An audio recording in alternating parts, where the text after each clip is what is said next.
Be ready. Start. Sri C.B. Yadav, Additional Advocate General, refuting the submissions raised by the learned counsel for the petitioners, supported the order of the state government dated 10th December 2010. Stop. Learned Advocate General submitted that the land acquisition proceedings were initiated by the Department of Home for the purposes of construction of police line at Ghaziabad, and the department which had initiated the land acquisition proceedings is the department which is competent to decide an application under section 48 of the Act for release of the land. Stop. He submits that the state government acts through various departments and the competent authority for deciding an application for release of the land is the Home Department, and thus the state government took a decision on 16th July 2010 that representation is to be decided by the Home Department. Consequently, the Home Department has passed the order. Stop. It is submitted that allegations raised by the petitioners of bias against the Home Department is without any substance. Stop. Para. The department which had initiated the land acquisition proceeding is the department which is aware of the needs and is competent to decide as to whether the land should be released or not. Stop. Other departments, being not aware of the details and requirement of the state, are not competent to decide the application under section 48 of the Act for release of the land. Stop. He has also, during the course of submissions, referred to the government order dated 15th September 2006 and 3rd July 2007. Stop. He submits that the state government has already taken a decision by the aforesaid government orders that for release of the land under section 48 of the Act, the department which has acquired the land is a competent department. Stop. A copy of the notification dated 26th March 1981 issued under section 4 read with section 17 of the Act has also been placed before us, and it has been submitted that the said notification has been issued by the state of UP. Stop. It is submitted that Department of Home, being the department which had issued the notification under section 4 of the Act, the decision to release the land has to be taken by the Home Department. Stop.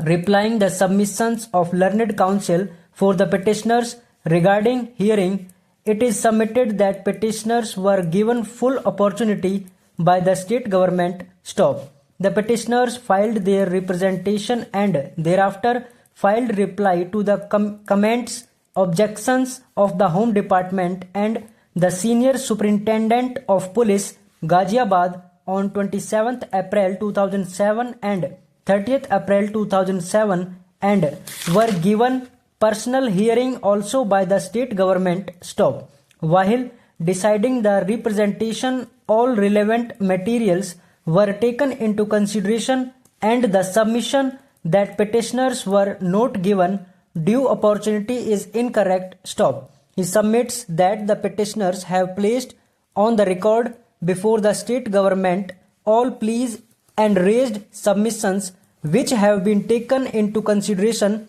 while deciding the representation. Stop. The plea of the petitioners that principles of natural justice have been violated cannot be accepted. Stop. Para. It is further submitted that the land use of the land in question was not green belt at the relevant time. Stop. In this context, reference of letter of the Ghaziabad Development Authority dated 12th March 2007 filed along with the counter affidavit has been made and relied. Stop. The Additional Advocate General further submitted that even if the land use at the relevant time was green belt. There is no legal prohibition in acquiring the land. Stop.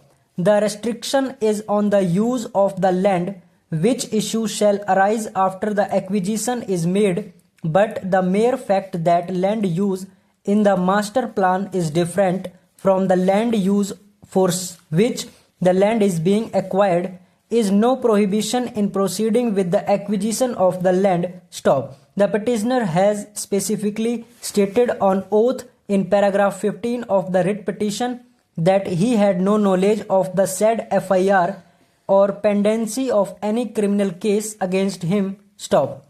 Further, in para 17 of the writ petition, it has been stated that the petitioner was never arrested in the aforesaid case and he never applied for bail. Stop. The learned counsel for the petitioner has even argued to the extent that the petitioner was never present in the trial and it was on the behest of other persons named in the FIR that the case was contested in the trial court. Stop. As such, when the FIR was not lodged originally, he had no way of knowing about it unless it was investigated. Stop. He was never detained at the police station, never summoned for questioning or arrested for interrogation.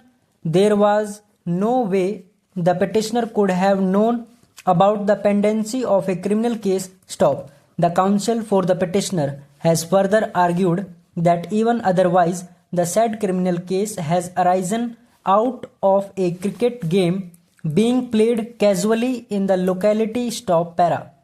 The learned standing counsel has filed a counter affidavit and has argued that since the information given in the affidavit was belied in the verification, hence the superintendent of police was justified in cancelling the examination. Stop. On careful examination of the counter affidavit, this court could not find any specific averments or material to prove that the petitioner had knowledge of the pendency of the criminal case against him. Stop. A rejoinder affidavit has also been filed reiterating the allegation and stating therein that there was no material before the superintendent of police, that the affidavit was deliberately filed in order to counsel some material fact or to mislead the authorities into getting extra marks for the purpose. Stop. Para. This being the case, this court comes to the conclusion that on the date when the affidavit was filed, the petitioner was not knowing that the FIR was lodged against him. Stop. Moreover, on the date when the petitioner was sent for training, he already stood exonerated by the trial court or merits. Stop. The order of the trial court has been annexed by the learned counsel for the petitioner and the operative portion of the order clearly exonerate the petitioner, including others of the charges under which the trial has commenced. Stop. Under the circumstances, the court feels that the affidavit filed by the petitioner was genuine and no attempt was made by the petitioner to mislead the authorities. Stop. There was no evidence before the superintendent of police, Mainpuri, on the basis of which he could unequivocally come to the conclusion that the petitioner has filed the said affidavit with malified intention. Stop. His belief that the petitioner's affidavit was filed deliberately is not based on any cogent material before him. Hence, the conclusion drawn by him is incorrect. Stop. Apart from this, the court does not have any material to come to the conclusion that the impugned order has been passed after application of mind. Stop. Para. Accordingly, this court quashes the orders dated 17th December 2007 and directs the opposite parties to immediately reinstate the petitioner on the post where he was working on the date. Stop. It has been further pointed out by the learned counsel for the petitioner that this court had already passed an interim order on 15th February 2008. Stop. It is a matter of great concern that this court order has not been complied with. Stop. The petitioner shall be deemed to be in service since the impugned order was passed. Stop.